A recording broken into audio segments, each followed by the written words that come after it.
So today we will spend about half the time discussing midterms and what happened in January, and then we will go on to the future part of the course. So we were discussing the course review last time, and I went and listened to some of my lectures on the video, and definitely my voice sounds quite bad when recorded or on the microphone. The only local fix I can think about is that I will really slow down, and the second is, if you help maintain more quietness in the room, then even my bad voice will hopefully get across a little better. Okay. And I will monitor this for the next month. We'll have another survey, especially on acoustics and speaking. At the end of February, if there's still some trouble, I'll probably go and see a speech therapist. Okay, so quiz questions. There were 3 questions in the quiz.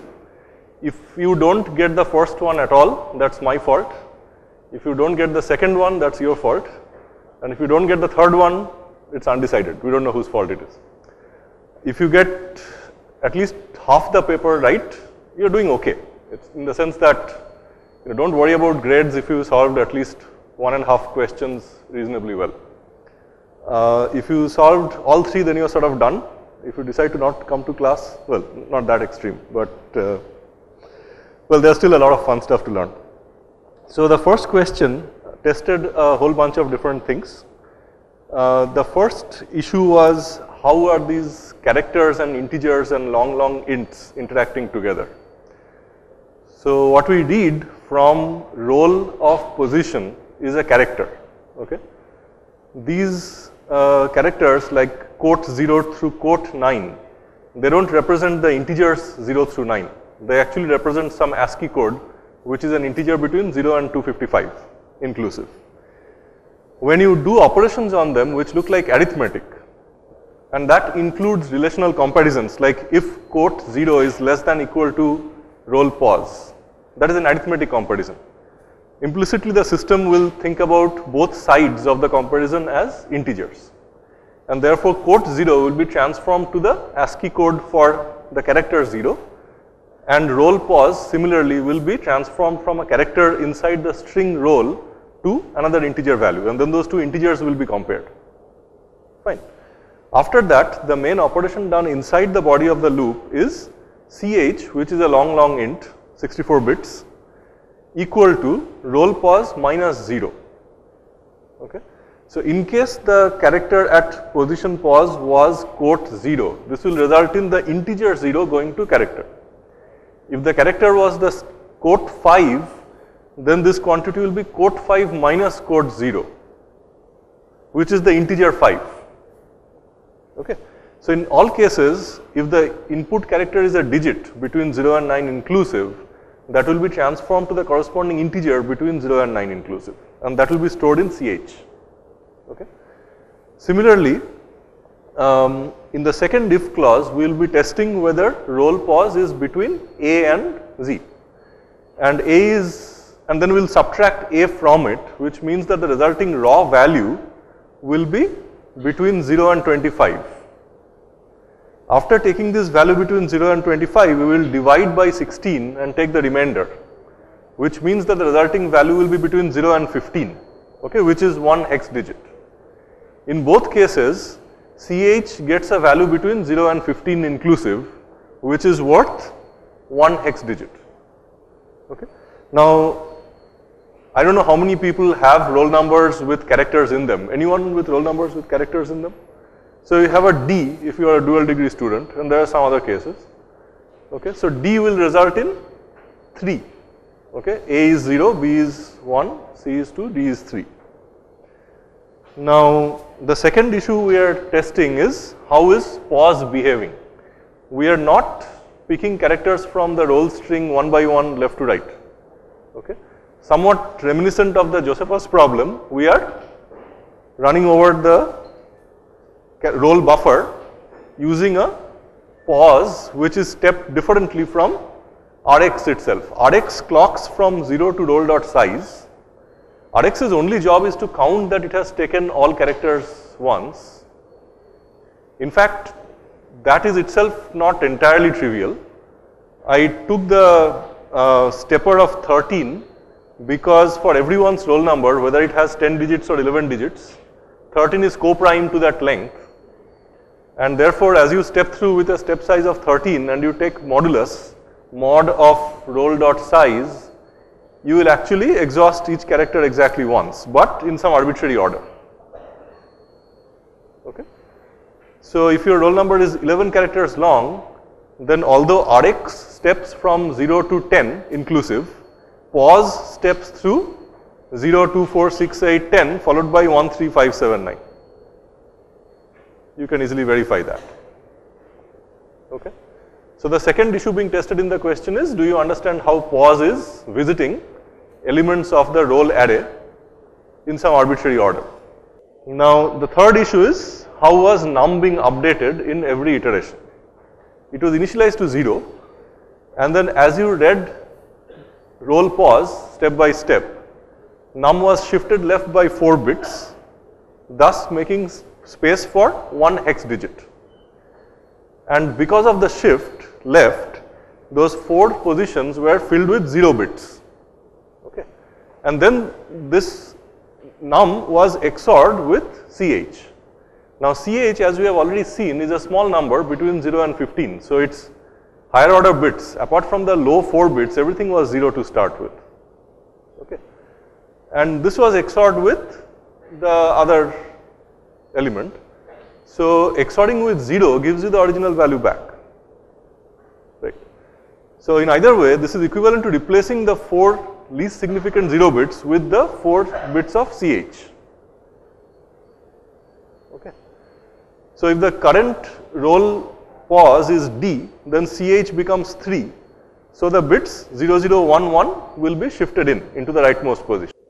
So if your picture helps, this is my big 64-bit number, okay, and this is a hex digit. That's a hex. That's 1 byte, okay. And remember, I have 8 bytes in a 64-bit number. So here is the first byte. Here is the second byte. Here is the third byte. 4, 5, 6, 7, 8. Okay.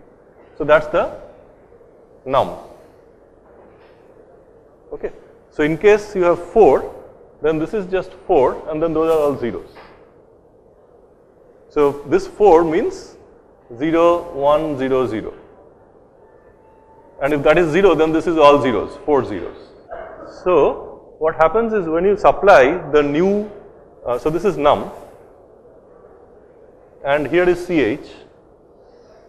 CH is also a long integer, but its worthwhile content is only in the last hex digit, and everything else is zeros. This is all zeros. You read one character, you transform it to an integer, and you take modulus of 16. So the last hex digit is between 0 and 15, and that's the only content. Everything else will be zeros. So I mentioned that in a class, and it was also in the slide. In C++, if you say int or long, that is 32 bits. If you say long int, speak of unimaginative names, that is 64 bits. Now, I realized that I did not emphasize this very carefully in class. There is a discrepancy with Java. In Java, when you say int, that means 32. You say long, that means 64. Okay, it's possible that some people got confused because of that, and even I was confused initially. So if we see a systematic problem because you misinterpreted it to be 32 bits instead of 64 bits, we'll take that into account. Okay. But in C++, you have to say this long declaration, a long declaration to make it long. So when you get this last digits, what the program says is that you shift by 4 position, which means this hex digit comes here, and this hex digit is moved out, and then that input hex digit enters the least significant position. That's what the XOR does, really. Shift and XOR, that's what it amounts to. So in fact, the question was designed that you don't have to do too much bit arithmetic in your head or on paper. You see a number between 0 and 15, that same number goes into the last hex position, everything else gets shifted left. So printing it out in hex should in fact be quite simple if you understood what the code was doing. Okay. Yes? In C also int and long are supposed to be the same, but there are differences in compilers. Historically, C and C++ became a mess around the middle of the 90s. Different companies are building different compilers with different standards and conventions. And that's really why Java took off, because Java promised you exact same semantics on a particular virtual machine, Java virtual machine, on all architectures. This is why it came about. Okay. And that's why I was also confused, because I have coded on machines where long int is 64. You don't have to say long int. Any questions so far? So the summary is that there are 3 parts we are testing in this question, roughly corresponding to the 3 columns in the table, and accordingly, we'll look at grading. So here's the table, and in the solution key that we are going to publish soon, I've explained what we are doing and along with a sample. But of course, the exact answer depends on your specific roll number. Okay, and you will be graded accordingly. The code I will also post. To give you an example of the code running, so this is the same exact code as specified. So I'm printing in decimal RX and pause and CH, and then in hex the number. Okay, that's how you change the radix while you're printing using cout. Right? So I'll give an example of this. So I'll not give a standard roll number, we'll just play with different things to see what happens. So suppose I entered the roll number, which is just say A, B, C, D, E, F, G, H, I, J. So J is 10. Okay. So I enter just J. Okay. J is the 10th letter, so it's 9. So you just get a 9. Okay. So the 0th position is red. So Rx is 0, pause is also 0, it's 0% third, whatever length is. And then I get a J from there, which turns into 9, and then num is also 9 after the shift. Okay. Now suppose I entered J. So the nice part about this problem is every character you enter becomes 1 hex digit in the output. So you can just think of it character by character. You'll just get 99 because it just shifted and then another 9 goes in there. If I enter JK, that will be, any guesses? 9A, right? The next one, 10. It's just the next hex thing. Okay. So similarly, if I say JL, it will be 9B. Okay, if I keep repeating, and otherwise if I say, for example, say J2L, what will happen? It will just be 92B. Okay, depends on the order though, and the length is increasing now, and at some point this stepping by 13 might kick in, but so far not. So J2, 92B. Now, of course, if you enter something long, then the stepping by 13 and division will kick in. So if I say 1, 2, 3, 4, 5, 6, 7, 8, 9, okay, what do I get? I get it in some strange order depending on how 13 modulo is stepping through the roll number. Okay, that's the actual position being accessed. That's the character being accessed turned into a hex digit. You don't see that here because everything was entered between 0 and 9. Okay. If I enter instead A, B, C, D, E, F, G, H, I, J, K, I'll get this complicated thing. Okay. You're still accessing all the even places first and then all the odd places. And if you work through it, you'll see that this is what you get. 2, 4, 6, 8, 10, 1, 3, 5, 7, 9. Okay. So 3 things to understand in the code: stepping through the array, converting characters to integers, and masking and shifting and XORing. Okay.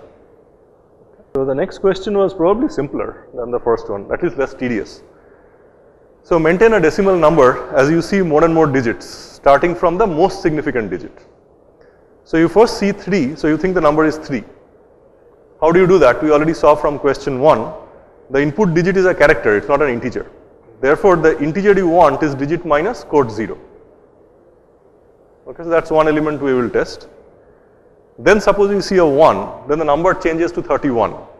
And that's easy to do. We just take the old number, multiply it by 10, and then add digit minus 0 to it. Okay. So it's easier to read a number most significant digit onward. If I present it to you the number from the unit place onward, it will be a little messier. This is much cleaner. One line code maintaining the number as we see digit after digit. Now for printing a number, however, it's the opposite. It's easier to print the units digit first because it's simply num%10. Okay?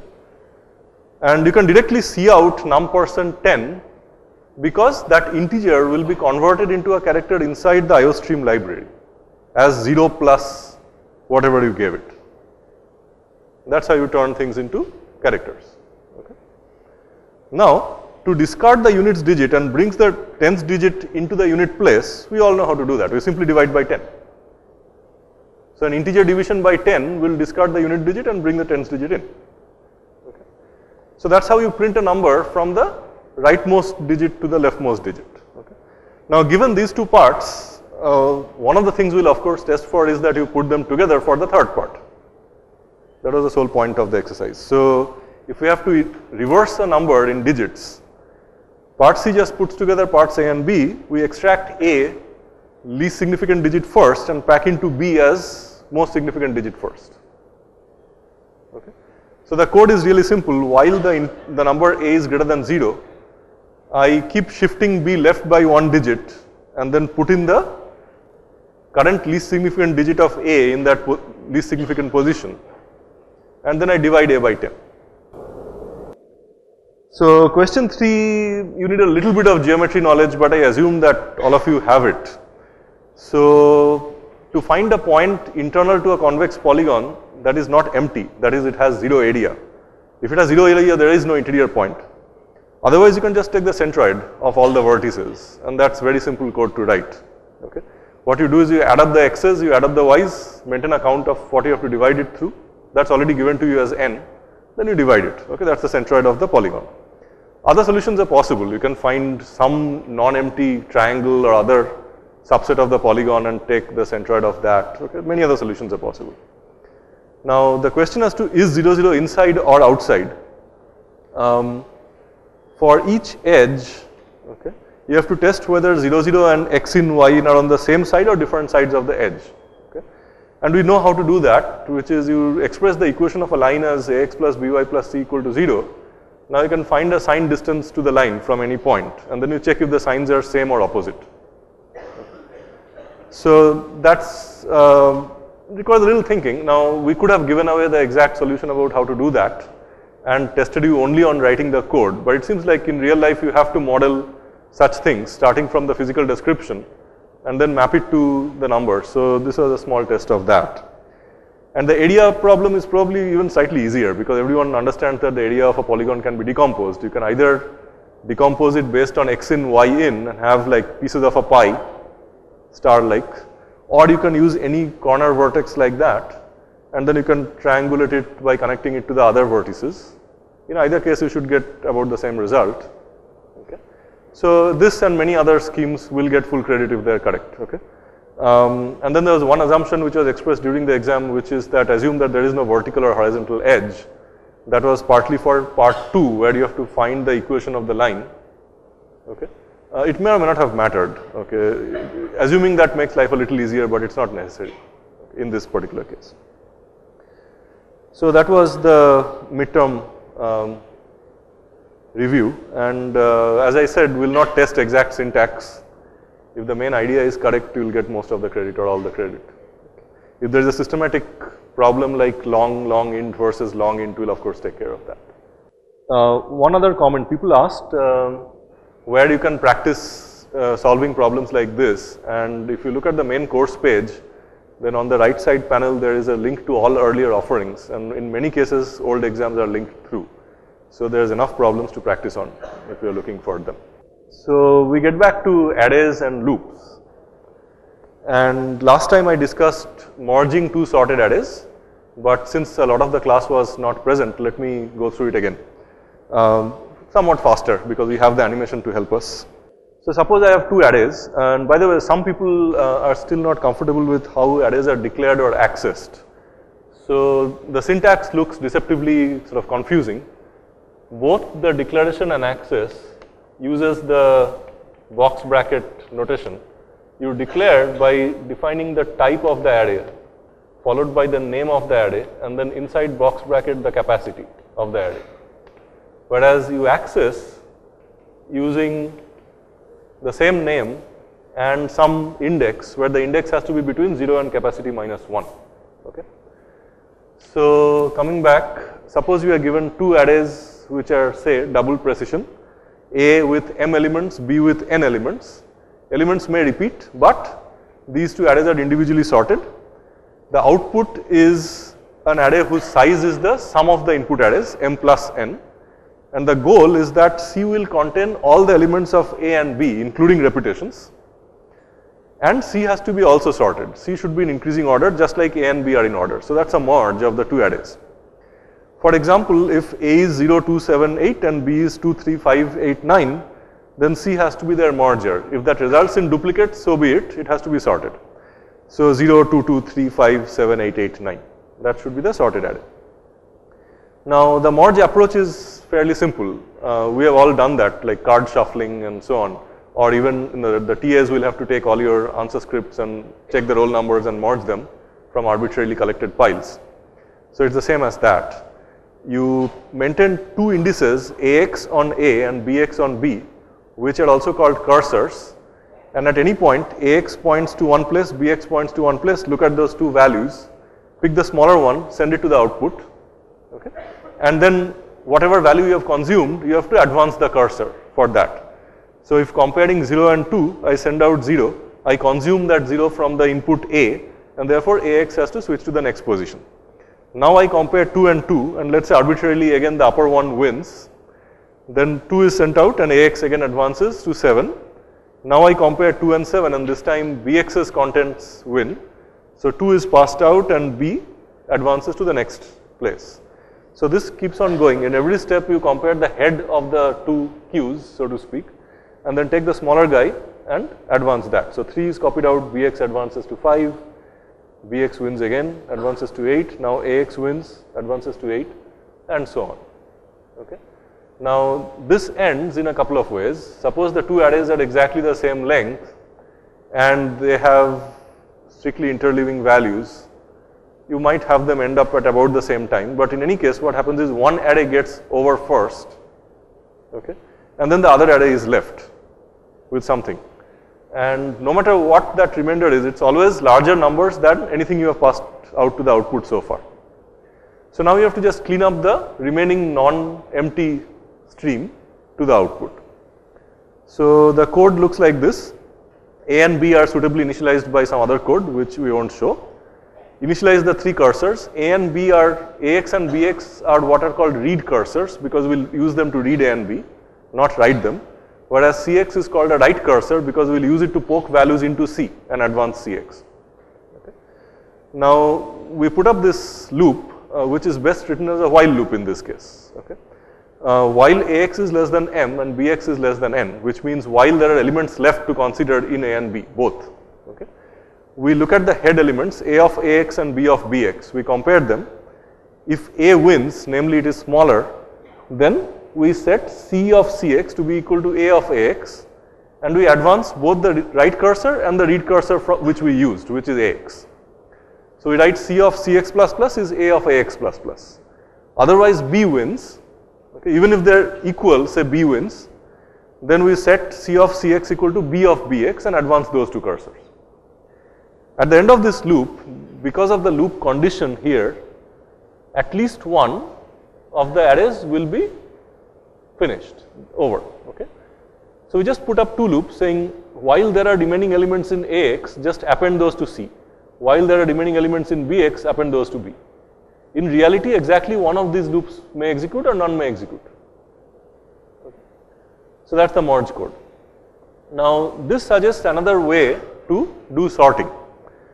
Suppose someone gave you an array whose length was a power of 2, just for convenience. So suppose I was given an unsorted array of length 8 elements. Instead of looking at that array as 8 unsorted elements, I could conceptually break it up into 8 arrays, each with one element. Right? Now an array with one element is by definition sorted. So we start with 8 arrays having a length of 1, we call them segments of length 1, which are already sorted. And then we take 2 of them at a time, and then we merge them. This gives us merged sorted array segments of length 2 each. So you end up with 4 segments of 2 elements each, which are individually sorted. Then we merge pairs of those. So we merge 2 element arrays with 2 element arrays to form 4 element sorted arrays. Okay, so we get 2 of those in position 0 through 3 and positions 4 through 7. And then we do one final merge to have one big sorted array. So this is called merge sort for obvious reasons, and the picture explains it perhaps a little better. So initially we start off with one array which we mentally break up into 8 pieces. Okay, so they are slightly gapped out, and each yellow block is a 1 element sorted array. Now we take 2 and 2 of those, and then we merge them into those segments. Okay. So now we have joined them together to represent the fact that each block is in increasing order within itself, but across blocks it could be arbitrary. So we do that, and then in the next step we put 2 of those together, and we get 4 element arrays which are in sorted order. And finally we have a single block of 8 elements which we will ensure is sorted, because we already know how to do merges of sorted runs. Now recall that earlier we said that RAM can be read at approximately the same speed no matter which location you are reading. But hard disk takes a lot longer to access because the head has to be moved to a particular cylinder or track, and then the disk has to turn to transfer the bytes in or out. The nice part about merge sort is when your runs get long enough near the bottom of the run, then your blocks that you access from memory or disk become very large. You access them strictly sequentially. Remember the code here, right? So the code strictly advances AX and BX and CX. You never go back, you don't jump around at random like pause. It's a very regulated access, just forward in the 3 arrays. So this is very friendly to disk access, because the head needs to be positioned only once, and then you just scan forward from the head position in each case. Okay, so it's all very sequentially accessed, and it's very efficient to run on hard disk. So merge sort is the sorting method of choice if you are sorting arrays which are too big to store in RAM and they're actually stored on hard disk. We will see examples of that when we do I/O, input output, later in the course. So let's analyze the time taken by merge sort. In one merge, if I am merging together AM with BN, clearly the time taken is about proportional to M plus N. For every item of output I send to C, I am doing a constant amount of work. I am comparing 2 numbers, I am copying one of them out, and I am stepping forward 2 cursors. It's a constant amount of work. So the time taken to merge AM and BN is some constant times M plus N, some small constant times M plus N. Okay? And you can test this easily by timing the merge code that I will put out on the website. Now suppose the array to be sorted is S, which has size 2 to the power P. We started out saying in merge sort, let's assume that the input size is a power of 2. Now in the first step, we imagine that these are actually 2 to the power P 1 element arrays. We pair them up and we merge them, right? So the number of merges is actually 2 to the power P minus 1, and the total time taken in each merge is about 2.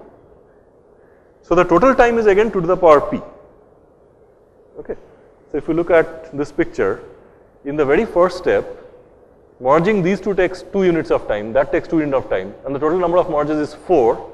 So I still take total of 8 time for the first step going down from here to there. In the second step, to merge these 2 arrays, I take time proportional to 4, okay, but there are only 2 of those. So I again take time 8. Okay. So every step the time doesn't change, it's just producted differently. In the second step, 2 to the power P minus 2 merges of segments of size 2, 2. That takes time 2 to the power P again. Okay. Now how many phases of merges will be there? Log of 2 to the power P, which is P phases. Okay. So in summary, we have P merge phases, each phase taking 2 to the power P time. So the total time taken is therefore P times 2 to the power P. Okay. Now, if we write n as to the power p, which is the size of the input array to be sorted in the first place, then p times 2 to the power p can be written as n times log n, which is optimal because we already argued that any sorting algorithm which is based on comparing two things cannot really sort all possible n factorial inputs with less than n log n comparisons. So, to within a constant factor, this algorithm is optimal.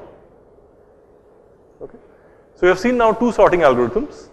One is selection sort, which picks the smallest element and pulls it up to the left. That takes order n squared time, which is not optimal. And we have seen merge sort, which is n log n time and is optimal. Not only that, merge sort is very friendly to disk access. It makes sequential accesses over 3 arrays at a time, or 3 array segments at a time. Now, the index arithmetic involved and bookkeeping in doing merge sort is a little complicated. It's not too bad, but we'll look at it at the end of today's lecture if we have time. Okay. Comparing two elements takes a constant time. If you're comparing two integers, that takes constant time. If you're comparing two doubles, that takes constant time. But if you're comparing two strings, remember the code for comparing strings. It has to run through every character. Okay. So, primitive objects of constant size, those can be compared in constant time. But if you're comparing two strings, that will take time roughly proportional to the length of the string, or at least where the first disagreeing character appears. You have to run through that. So, we will come back to index arithmetic for merge sort in a bit. Any questions about how merge sort works? So, the base case is an array of one element which is by default sorted, and then you keep merging upward from that. This basic technique of doubling or squaring is very fundamental to computer science all over the place. So, we saw about fast exponentiation using the squaring method. Now, we have seen this doubling method where every step the sorted runs double in size until they reach the whole length of the input array. Okay. Now, suppose I have a sorted array, how do I search it? Okay. Given an array like 4, 9, 13, 16, 17, 22, suppose the query is find the position of this number called q or query, which is 16. And in this case, the answer is 3. Okay.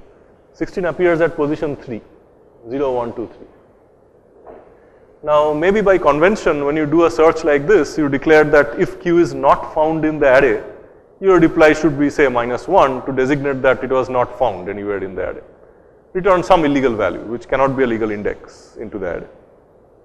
Why do we care about searching? Suppose we have an income tax department database where there are multiple arrays, each array holding one aspect of your income tax record. The first array could be the PAN, okay, the personal account number, and there are as many elements in this array as the number of people, at least with PAN numbers. And this is sorted so that we can access people fast by PAN number. There is a second array which is income, again as long as the number of people. This is said to be gang to the first array if every index is for one person. Of course, the second array will not be sorted unless PAN numbers are issued in increasing income order, which is unlikely. Okay. So, to find out the income of a person, you read their PAN number, you access the index at which that person occupies the PAN number and the income in both arrays. So, to draw a picture of ganged arrays, here is the PAN array, here is the income array. And one person occupies the corresponding index of both arrays. So, the PAN number is here and the income is there. If I have to access this by PAN number, it makes sense to sort this in increasing order so that I can search it efficiently. Okay. So, I find the index of a specific PAN and then I access the person's income at the same index. How do I do that? Linear search, which is what you would have to do if the array was not sorted, just check through all the elements of the array until it finds the element a of ax equal to q. That is the test condition here. A of ax is equal to q. And in this case, it outputs the index ax and breaks. If throughout the for loop this condition was never met, then by definition at the end you will end up having ax is equal to an. Okay. This is a useful test of normal termination of a loop. So see what's happening inside the for loop. All I'm doing is checking if the element matches the query. If that was never satisfied, then you end up the loop with Ax equal to An. This is a standard test to see if the break was ever taken or not. If the break was taken, you will have Ax strictly less than An. If the break was never taken, you will have Ax equal to An. Then you can output -1 or that the record was not found or something like that. Okay. Now, of course, many of you will realize that it is inefficient to search through the array if the array is already sorted, and we can instead do binary search. Okay. The basic idea in binary search is that we will maintain a bracket, a range of indices which may still possibly contain my query q, and outside that bracket I am convinced that q could never appear. Okay. I will do that by initializing two indices low and high, initially to 0 and to n minus 1, and then I'll keep bisecting it. Okay. I'll keep bisecting the segment with mid equal to low plus high divided by 2, and then I will compare the query with the middle element. Okay. If the query is equal to the middle element, then I've already found what I wanted. If the query was less than the middle element, then surely my answer, if at all there, has to be in the first half of the array. If the query was greater than the middle element, then my answer, if there, has to be in the second half of the array. So I can change high and low suitably. In the first case, I should change my high from the original value of high to mid minus 1. In the second case, I should change low to mid plus 1. Okay. So here is the picture. I start with q equal to 16, and the box shows the indices at the bottom and the values inside the boxes. Now I start with low and high set to 0 and 5. So the value of low is 0, the value of high is 5. Low points to the array element value 4, high points to the array element value 22. So in the first step, because low was 0 and high was 5, mid will be equal to 0 plus 5 divided by 2, which is 2 in integer arithmetic. So mid points there at 13. At this point, if I compare a mid with q, I will find that q is larger than 13, and therefore I can eliminate the lower half of the array approximately, and low now points to 2 plus 1 actually. Okay. And then I'll find the mid position to be equal to 3, and then 16 will match that, and then I'll exit the loop. Okay. Now, do we terminate when low is equal to high or otherwise? So index arithmetic takes a little bit of care. In any case, before the first halving of the array, the bracket has all the n candidates in the array. After the first halving, it approximately reduces to n over 2. After the second halving, it reduces to n over 4. So again, we have this doubling trick, and the number of halvings required to either locate your query or to make sure that the query element is not there will be at most about log n. Okay. So if the array is sorted, you can search it in log n time. If the array is not sorted, then in the worst case, you have to run through the whole array. That's why we want to keep arrays sorted. That's the rationale of sorting things. You can search for things much faster. Now to implement, we need a little care with index arithmetic, because as we've already seen, if low is equal to 2 and high is equal to 3, then low plus high divided by 2 is again low. So to make sure you don't miss some elements or fall into infinite loops, you have to code a little bit carefully at the edges of your iteration. So this will work in all cases. Low equal to 0, high equal to n minus 1, initialize answer 2 equal to 1 minus 1. Answer is the index at which the element has to be found. Int mid, and while low is less than equal to high. Okay. Int mid is their average with a round off discarded. If q is less than a mid, then high is mid minus 1. If q is greater than a mid, low is mid plus 1.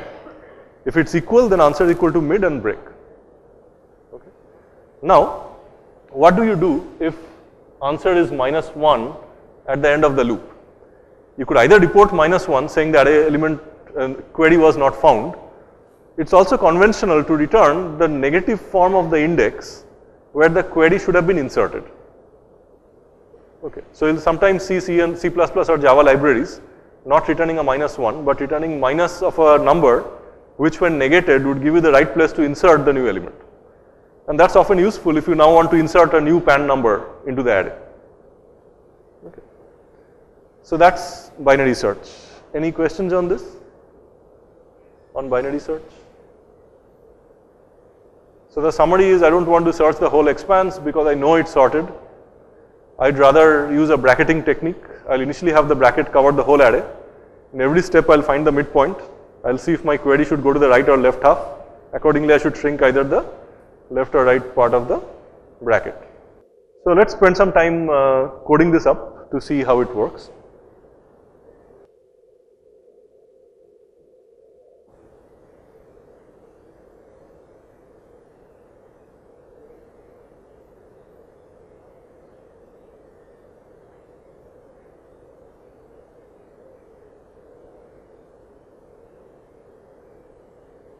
So as you have seen, you can also declare a static array which is not changed. So you can say int a, not give a size because the size will be clear. Let's give that sorted array that we had in the example.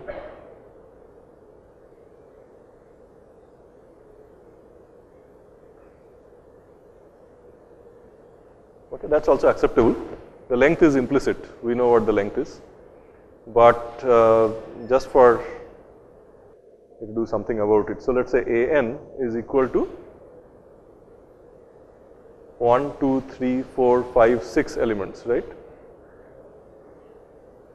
Now there is a way to avoid this magic. So I have to count by hand and say 6. If tomorrow a different programmer adds an element here and forgets to update the 6, there could be a problem.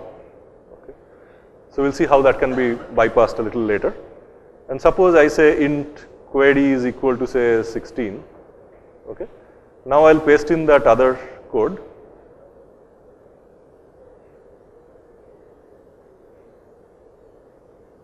But I'll print a few things on the way so you can see what's going on. So I initialize it to an minus 1.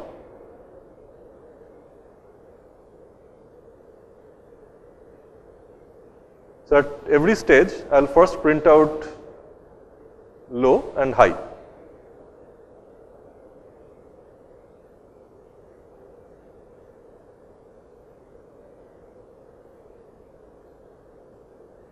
Fine. And then maybe I should also print out mid. So let's compute mid and then print out mid as well. And then I do the comparison, and if I find it, I break. And then finally I'll print out ans.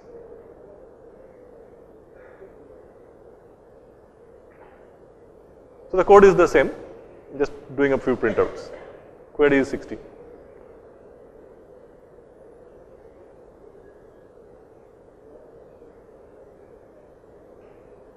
So low is 0, high is 5. Remember the an was 6, so I initialized to 5. Mid was 2. Okay. So some comparison happened. Next bracket became mid plus 1, 3 to 5. Okay. And in the next it was 3 and 5, so mid was 4. Okay. Mid 4 meaning 4 is here, 0, 1, 2, 3, 4. That was too high. So now high became 4 minus 1, 3. So low and high were both 3. Mid became 3. The comparison worked out and I exited the loop. Okay. Now if I ask for something that's not there, like 15,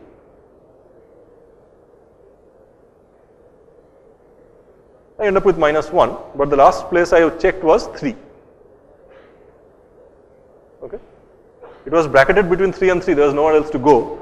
Q was not equal to A of 3, so I exited with minus 1. But observe that 0, 1, 2, 3, 3 is here, and if 15 had to be inserted, it had to be inserted at 3. So you can instead report something like that. Okay. Would you report minus 3? That's not such a good design to report minus 3. Why is that? Because 0 would be an ambiguous situation, right? If you didn't find the element, right, but it was supposed to be inserted in the beginning, like suppose I said 2. 2 is not there. I run this and I get -1, but look, mid was 0. So it's not a good idea to report minus mid in that case. So in fact, what Java does is to return minus mid minus 1. So in case of a legal match, you'll always get 0 or positive values. In case of an illegal match, you'll always get negative values. Okay, but you can, from that negative value, you can easily derive the correct point of insertion. Okay. So you understand the reason for this policy, right? You shouldn't report minus mid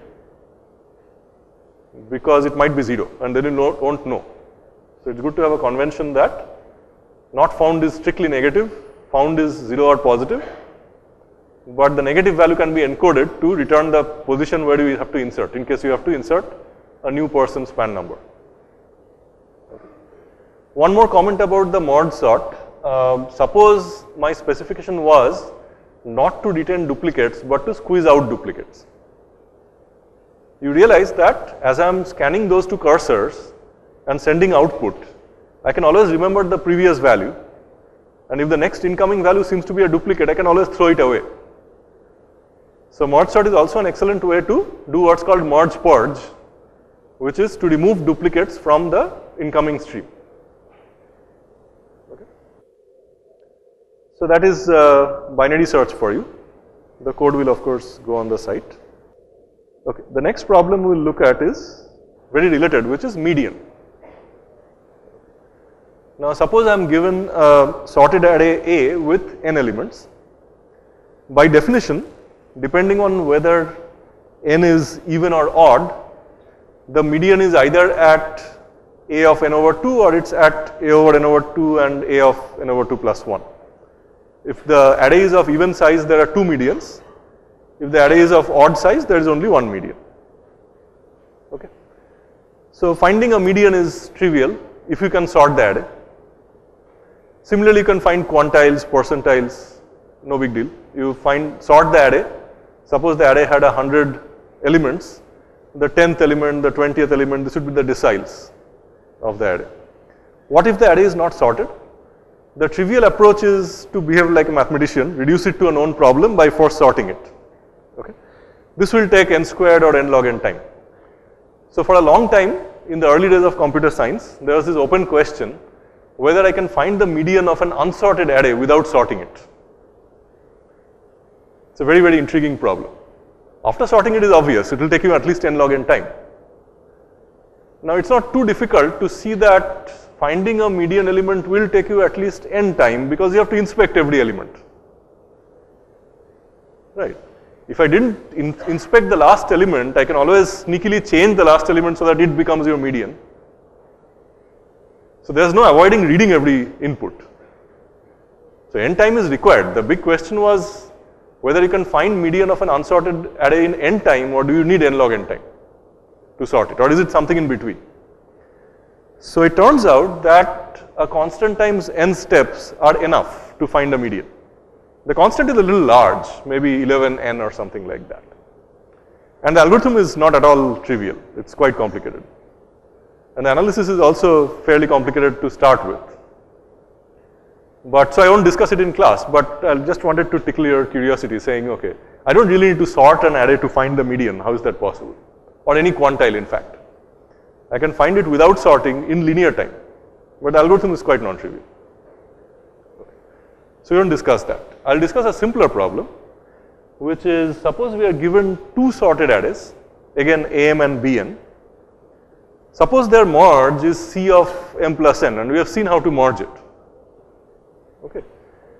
The goal is to find the median of C without allocating or calculating C at all. Can we do that? And we want to do it in far less time than m plus n. If I had m plus n time, I could merge it and then find the median trivially. Suppose I won't allow that time, and I won't even allow allocating or calculating C. Can we find the median of the merger of A and B faster than merging it? Okay. Now suppose here is the array A with m elements, and that's the median position of A. Similarly, here is B with n elements, and that's the median position of B. Suppose we look at those two medians and compare them. Suppose the median of A was 20 and the median of B was 27. Because 27 is larger than 20, what do we know about the setup? We know that all these elements here is larger than all the elements there. That's the definition of the median of B. But we also know through transitivity that these large elements are bigger than 20, which is bigger than those smaller half of A. Therefore, by this one comparison, I have ruled out any of these large elements as being a possible median, because there are already m plus 2 over plus n over 2 smaller elements than those. Okay. By a similar logic, you can rule out the smaller half of A as well. Okay. So I pick two elements, I compare once, and I've immediately ruled out half and half of the two arrays. So again, how long do I have to do this? Something like log of m plus n-ish time, right? So therefore, no large item can be a median, I can throw them out. And this eliminates about m plus n over 2 elements in one shot. Therefore, in log of m plus n time, I'll again find the median. I'll not have disturbed the arrays or tried to merge it at all. Okay. Any questions about this? So I'll not code this up, it's pretty easy to code it up. So we'll have it in a lab, practice lab. Okay, so let's get back to this merge sort problem and the index arithmetic that's required in there. Okay. I need some board work, I'll do it pretty much on the board. So remember, we started out with one array with 8 elements, and we imagined those were actually 8 arrays with 1 element each. To implement that illusion, we have to do some index arithmetic. Okay. So assume that the array size was a power of 2. To keep things concrete, we'll pick power equal to 3. So 8 elements to start with. Okay. Now there will be 3 merge rounds, as we have seen in that picture. We'll mark the rounds as Px. Px will be 0, 1, 2. Okay. So power minus 1. Now in the Pxth round or merge phase,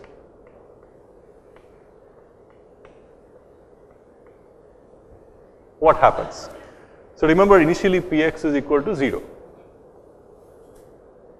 In the 0th phase, there are 2 to the power minus Px sorted runs.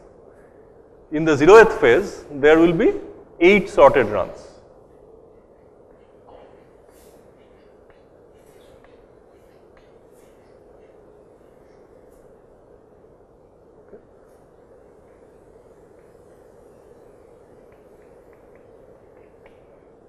So in the specific current iteration, this will be 2 to the power 3 minus 0, or 8 sorted runs.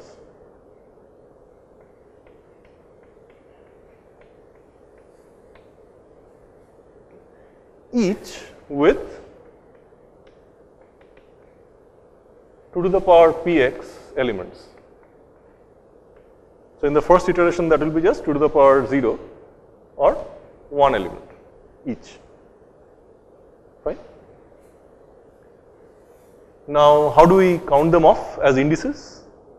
So these things will be called runs. Okay. Initially, in the first step, each run has 1 element. In the second step, each run has 2 elements. In the third step, each run has 4 elements. In the last, finally, one run has 8 elements. Okay. So how do we index those? Runs will be indexed by Rx, is a run index. Okay. Now, in the Pxth merge phase, the number of runs is this, right? So Rx in this stage phase will take values between 0 and 2 to the power minus Px minus 1. Rx will take values in that range. In particular, when Px is equal to 0, Rx will take values between 0 to 7. There are 8 runs labeled run 0 through run 7. Rx will take values from 0 through 7. Now, in the original array, the Rxth run will start at original array index Rx into 2 to the power Px. Okay. So, let me write that down. So, each run, the Rxth run starts at Rx into 2 to the power Px, ends at Rx plus 1 times 2 to the power Px. What do I mean by that? Let us plug in the values for the very first one. Suppose Rx is equal to 0, Px equal to 0. Then run 0 in phase 0 starts at 0. 0 times 2 to the power 0. Run 0 in phase 0 ends at 1 times 2 to the power 0. Okay. Actually, I should write it there. 0 times 2 to the power 0 through 1 times 2 to the power 0. Okay. So, what do I mean by ends at 1? What I mean is including 0 and excluding 1.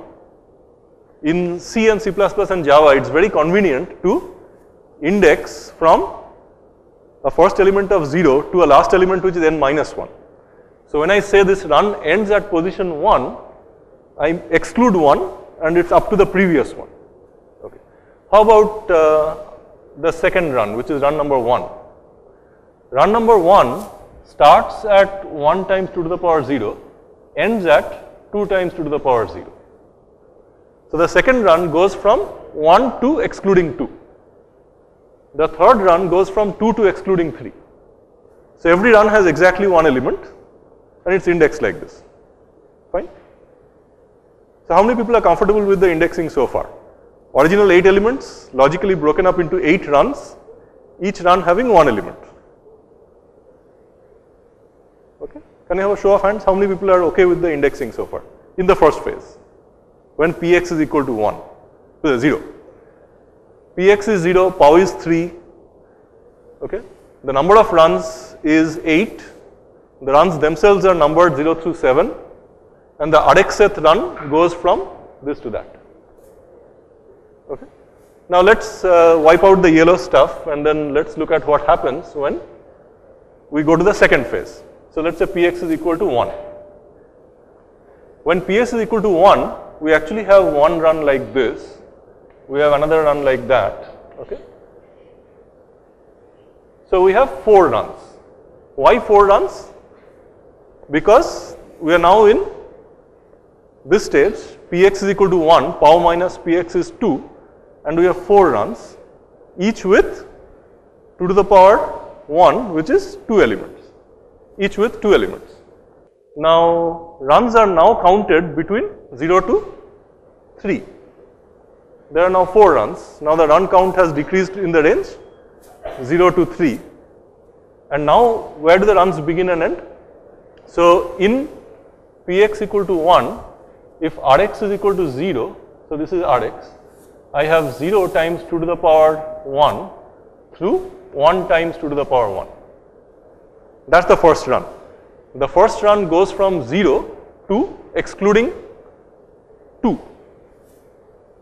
So, the first run is now 0 and 1, 2 is excluded. The second run, when Rx is equal to 1, is 1 times 2 to the power 1 to 2 times 2 to the power 1. So, that goes from 2 to excluding 4. So, 2 and 3 is the next run. So, now by a leap of faith, you see that because Px is increasing, the number of runs is reducing exponentially, each run size is increasing exponentially, and overall the index arithmetic will work out. Okay. Now, what is the action? What does the loop structure look like? Okay. So, now with this design, we will say at the outermost loop, we will say for Px equal to 0 through pow minus 1. That's the upper loop. That's the very outer loop which controls the merge phase. Now we will say that we need to merge a couple of runs, right? So which runs do we need to merge? We will say for Rx equal to 0 through 2 to the power pow minus px minus 1, right? But this will count Rx's through each step. We don't want that. We want to take 2 at a time. We want to take 2 runs at a time, right? So let me get back to the initial stage where I have 8 runs. I want to take runs 0 and 1 and merge them. I want to take runs 2 and 3 and merge them. Okay. So instead I'll write that, so let's say for Rx equal to 0, Rx less than 2 to the power pow minus px minus 1, and the stepper for Rx will jump in 2's. So I'll say Rx plus equal to 2 instead of plus plus. So what will happen is in the very first stage, Rx will point here. In the next iteration, Rx will point there. And inside, the pseudocode will be merge runs numbered Rx and numbered Rx plus 1. Okay. It's logically the same as saying find the sum of every adjacent element pairs in a matrix. It's like that. So suppose I told you to calculate an output matrix which has half the elements of an input array, okay, where each element in the output was the sum of 2 things in the input, 2 adjacent things in the input. Then you would again step 2 at a time and add up ai with ai plus 1, and then you say I plus equal to 2. It's the same thing here. The run is going up in steps of 2, and I'm looking at runs numbered Rx and Rx plus 1. So this is the outer loop, and then here I have to write the merge code. Fine. So let's start coding this up. We'll see if we can finish and see what happens.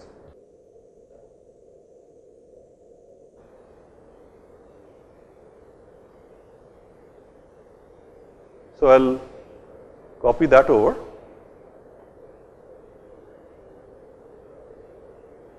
I can't have 6 elements, so I'll actually have, say, 29. We still have some time left, guys. 35, say. We can't have it sorted, otherwise what's the point?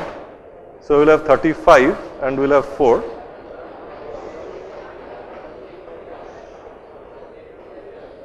Okay, I'll just shuffle some items around randomly. So it's not sorted anymore. And I have n elements. Okay.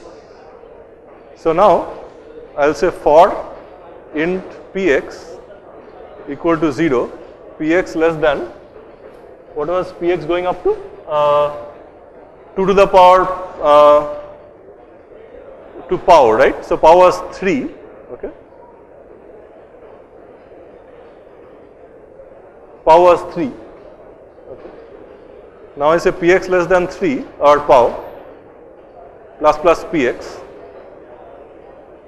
That's the merge phase. Okay. Merge phase number. Okay. Now I say for int Rx equal to 0, Rx less than, what I want is 2 to the power pow minus p, right, px. So what is 2 to the power? 1 less than pow minus px minus 1. Okay, I wanted to write for Rx equal to 0 to 2 to the power pow minus px minus 1, minus 2 actually inclusive. So I write that as this in steps of 2, Rx plus equal to 2. Okay, and here the code is merge runs Rx and Rx plus 1. Okay. Instead of actually trying the sort, let me print out what's happening. Okay, so I'll print out Rx here, Px here. So I'll say merge phase Px Okay. And here I will say Cout merge runs Rx and Rx plus 1. Now let us see what they translate to in terms of indices in the array. We already said that the indices look like this.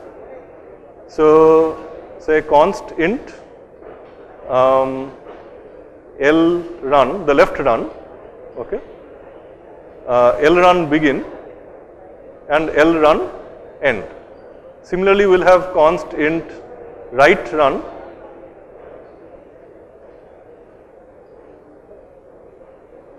begin and right run end. Okay. Now, what is L run begin? We already saw that left run begin is Rx times 2 to the power Px. Okay. So, this is Rx times 2 to the power Px is the same as 1 shifted left Px, and this is equal to Rx plus 1 times 2 to the power Px, whereas the right guys, remember that's just Rx plus 1, the next run, right, into, that's the same as L run end, because one is excluded, the other is included, okay, and R run end is just Rx plus 2 times 2 to the power Px. Okay. Now I will print out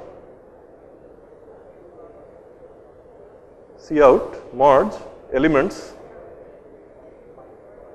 starting at L run begin, okay, comma L run end excluded, okay, with elements, merge elements with elements again R run begin to R run end.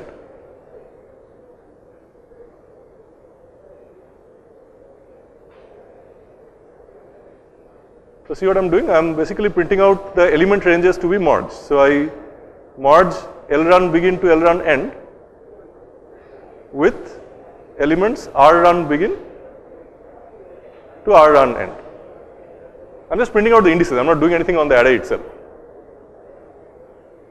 Okay, I had 8 positions, power was 3, phases go from 0 to 2 inclusive. Inside each phase I mark the runs and then I try to print it out. Let us see if it compiles and runs, or is there a bug.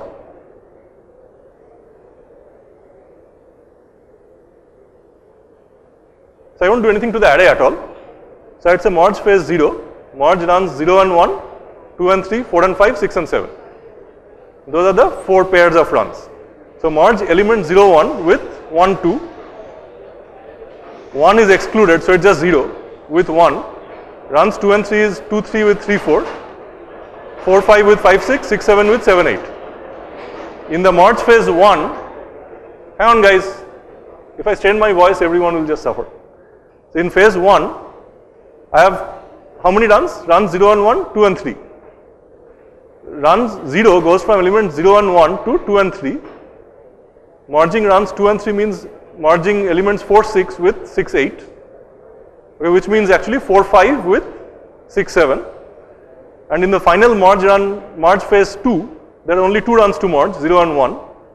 Run 0 goes from element 0 through 4, run 1 goes from elements 4 through 8. Okay.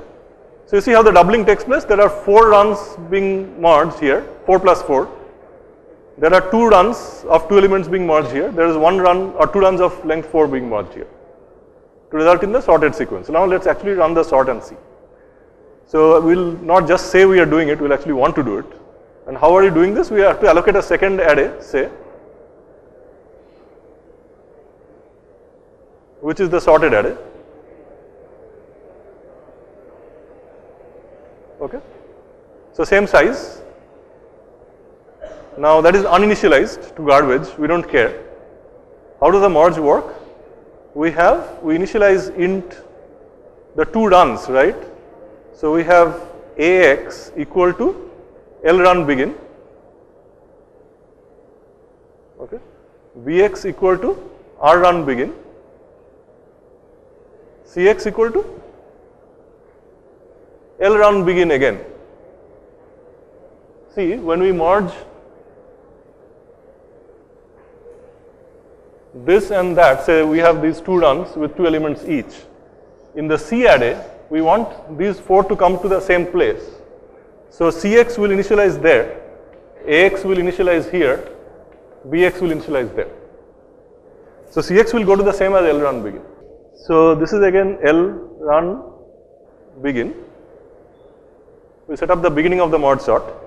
Now we say while AX less than, what is the run size? The run size is 2 to the power px, right? Now while AX less than L run, well, we have L run end already, so we'll say while end and Bx less than R run end. Okay. So that's how the merge is going on. What do? We say if, see, there are not actually two arrays, there is just a one array really, and that array is called A. Okay. So we say if A of AX is less than A of BX, okay, I do C of CX plus plus is equal to A of AX plus plus. Okay. Else if A of AX is greater than B of, sorry, A of BX, then C of CX plus plus is equal to B of, sorry, A of BX plus plus. Actually, this is fine. Sorry. Else we do that. Okay. No tie breaking can be arbitrary. The smaller or less than equal to element goes to the output. And finally, we have to clean it out. So while AX less than L run end, we have that, while Bx less than R run end, we have this. Okay, you need to focus on the indices a fair bit to make sure there are no mistakes. But if you code like this, you will not usually make a bad mistake. So this is how we do the merge. So let's see if there's a bug or is this okay. Right, now at the end of each stage, let me initialize C to some actual value so that we know that it's garbage, a specific garbage value. So I'll say for int Cx equal to 0, Cx less than an plus plus Cx. Because there is no -1 in the input, I'll just say C of Cx equal to -1, say. Okay. And at the end of every stage, I'll print out C. Okay, this is the merge phase loop. End of merge phase loop. This is the end of the run loop. So between that, I'm going to print out the C array to see where C is going. So instead of writing C, I'll of course print out C of Cx with a comma, and then finally I'll print out a line. Okay. So let me go through the circus in slow motion again. Okay. First I put up the merge phase loop, then inside I put in the run loop. That's already explained on the board. Then all I did is inside the two inner loops, I put in the merge code. The merge code puts up two cursors, it just outputs the smaller one to the output. Okay. Now of course, given the condition under which I have done this coding, there is very high chance of there being a bug, but let's check it out. Okay. I gave it an unsorted array, let's see what happens.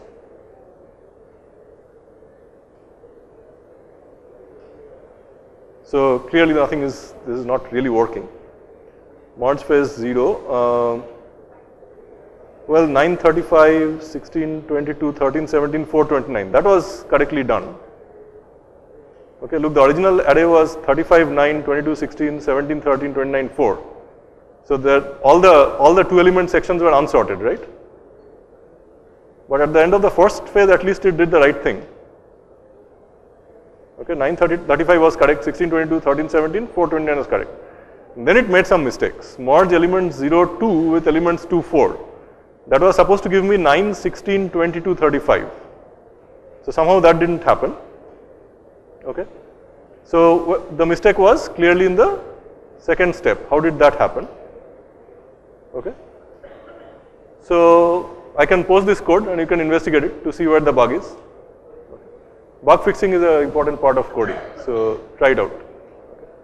So I'll stop there because the sound is getting impatient.